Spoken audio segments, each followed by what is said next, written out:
হুজুর পৃথিবীতে এসেই বলেছেন বইস্তু মুআল্লিমা, দুনিয়ার সকলকে শিক্ষা দেওয়ার জন্য আল্লাহ পাক আমাকে পাঠাইছেন। আপনাদের গ্রামের যে সবচেয়ে বেশি মূর্খ সে কবে সবাক শিখার জন্য আমি আসছি। অর্থাৎ নবীজির শিক্ষক আল্লাহ অন্য কোনো মানুষকে বানাতে চান না।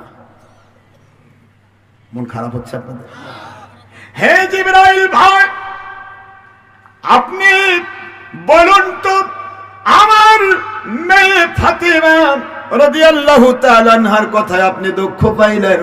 তিনি বললেন আমার বাবার চাইতে বসে কেউ বড় আমি বিশ্বাস করি না, কারণ আমার নবীজি বলেছেন আনা আউয়ালুন ফিল খালক, সুবহানাল্লাহ বলেন, ওয়া আখিরু ফিল বাস, আমি সৃষ্টির ব্যাপারে সর্বপ্রথম, প্রেরিত হওয়ার জন্য আমি সর্বশেষ। সূরা বলতে হবে সুবহানাল্লাহ।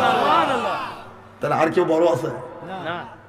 আছে কেউ বড় বলেন না তো? আমি এটা আমি বুঝি চাচা আপনি আমার আব্বার চেয়ে বয়সে বড় হবেন না।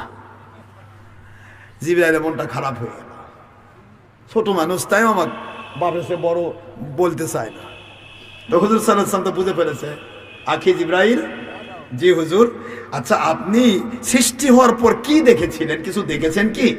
আপনি সৃষ্টি হওয়ার পরে চোখে কি কিছু পড়েছিল? হুজুর আমি সৃষ্টি হওয়ার পরে তো কোনো সৃষ্টি জগতের কিচ্ছু ছিল না, ওই চতুর্থ আসমানে এক কর্নারে দেখতাম একটা তারকা, কাউকাব, একটা তারকা উঠতো, জ্বলে থাকতো, 70,000 বছর ধরে জ্বলে থাকতো।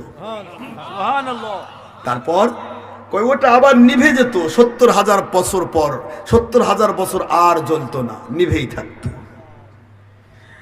এইভাবে ওই তারকাকে আমি 72,000 বার উদিত হওয়া দেখেছি। তাহলে আমার বয়স কত? জিবরাইল আলাইহিস সালাম কি ভিতরে ভাবতেছে আমি কত বয়স আমার।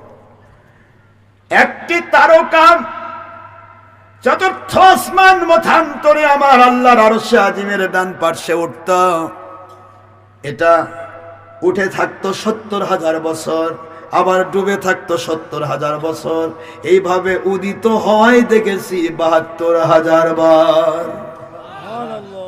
আল্লাহর বন্ধু বলেন ও ভাই জিবরাইল, ওয়া হাযিহিল কাওকাব মুহাম্মাদুর রাসূলুল্লাহ সাল্লাল্লাহু আলাইহি ওয়াসাল্লাম।